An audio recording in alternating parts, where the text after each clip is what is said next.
Good evening. Guilty on all 5 counts. Now it's out of the frying pan and into the fire for a defendant called Cornbread. Brandon Cornbread Scott is guilty in the killing of 1 man and shooting of 2 more people. TV 20's Nico Clemens says it didn't take the jury long to convict him. Scott is guilty of killing Timothy Robinson, as well as attempted first-degree murder of Asia Newton and Wesley Boykin. It only takes a moment for someone's life to change forever.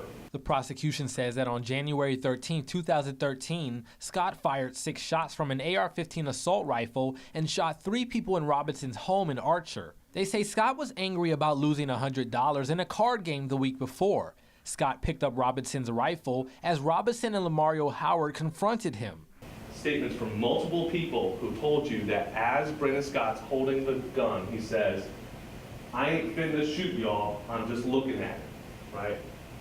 I'm not going to shoot anybody, relax, I'm just looking at the gun. But once Scott had enough room, he pointed the gun at Wesley Boykin, telling him to give it up, indicating he was robbing him.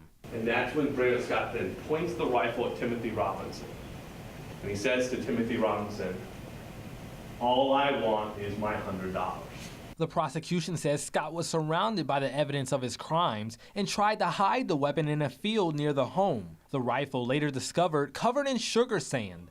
But the defense stated that there is no physical evidence linking Scott with the shootings. They say that if a gun residue test was done, the powder in the gun and from the bullet would have been on Scott's hands and clothes. Now the prosecutor says, well, they shouldn't do that test because maybe it won't have any evidence.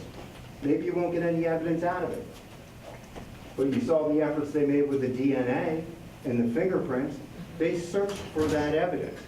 That evidence, if he was the shooter, if he were the shooter, would have been there. But they chose not to collect that evidence. The defense also tried to paint Robinson and his house as a dope house. According to deputies, there were large amounts of marijuana and cocaine in the home. The defense says Robinson was selling or distributing drugs, and he had the rifle for security against people who were coming to rob him for drugs or money.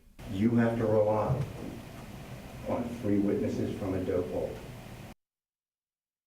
But the jury found them to be credible. So sentencing for Scott is planned for November 17th, but that date could change.